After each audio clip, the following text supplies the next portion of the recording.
What's up, everybody? My name is Shannon, and I am still waiting for my Satyr, and today we are talking about Girls Made of Snow and Glass by Melissa Bashardoust. So this book has a lot of really mixed reviews. Most people say that it's really boring and that it's really slow, and it is a retelling of Snow White, so obviously we're gonna have like the princess evil queen dynamics. So going into this, I wasn't quite sure what we were going to get, and I was actually completely blown away because this book is entirely about the dynamic between the princess, this one being Lynette, and the evil queen, the stepmother, this one being Mina, and just how they grew together and how they interact, what they're doing, like how there's just this mother-daughter dynamic going on here, and that is what this book is entirely focused on. There isn't this big huge plot and taking over the kingdom, taking back a crown, curses to be broken, all of that kind of stuff. Like, that's not what this book is. This is just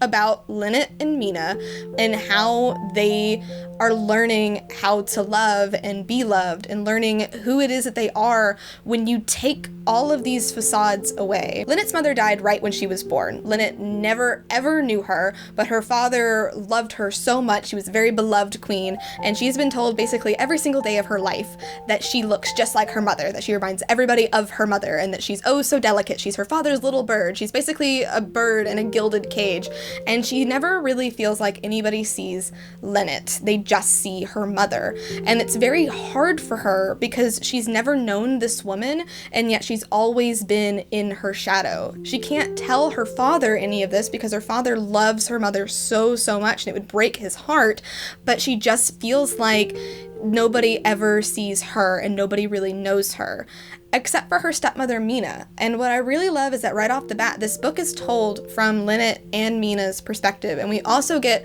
flashbacks to how Mina became Lynette's stepmother, and knowing that and seeing that these two characters are both protagonists really changes the whole way that you see this story of Snow White, because we have had the story where we learn more about the evil queen, or we have a story where they grow up together and they love each other and all this kind of stuff. You even see that in Maleficent, even though that's Sleeping Beauty. But with it being here and getting this complete look at Mina's character, it adds so much more emotional weight to their dynamic.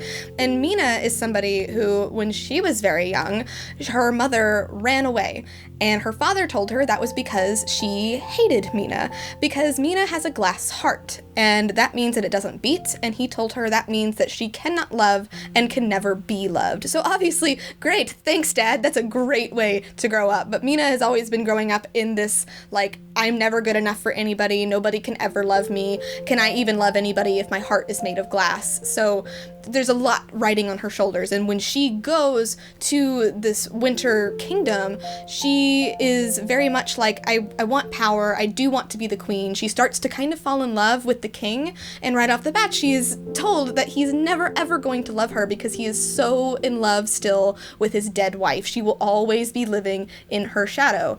Just like Lynette, these two characters really understand each other, but when things start happening and secrets start to come to the surface, these two are kind of forced apart, and you see the entire thought process about what happens here. You see how Mina gets from the point that she's at to this point where she's like, maybe I am the villain of this story. Maybe somebody is going to come and take my crown. Maybe I am not good enough. Maybe I am just this horrible, heartless person that everybody has been telling me to be. Like, this is how you tell a breakdown story, Game of Thrones, excuse me. But this turn is just so complete, and it makes the ending of the story, like, the weight of it is so real and tangible, and I was literally crying at the end. Like, it really broke me, but it was so satisfying, and I really loved it. This is a story that I haven't ever really seen before, and it's kind of amazing because this is a Snow White story, but I've just never seen it told in this way. So I really love it for that. I am still giving it an A- because it is slow, especially in the middle. This book really starts to drag,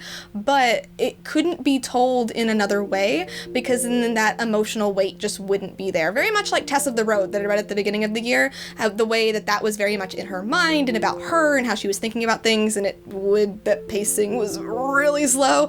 It's kind of like that. The pacing's not that bad, but this book probably won't be for everybody because of how internal it is and just how much there's all of the dialogue pretty much is like going on inside of everybody's heads. Like it's not so much their interactions as it is like the way that they think about things and the way that that's changing their outlooks. So I really love it, and I really recommend it because I think this is a story that needs to be told. I think this is a story that people need to hear. So even if it might not be the most enjoyable, I think it just, the way that it makes you think about different things, it's just, I really recommend that everybody check this book out. But thank you guys so much for watching this video. If you liked it, be sure to hit that like button down below, and don't forget to subscribe so you can talk books with me every week. That is everything I got for today, and I will see you guys next time. Bye!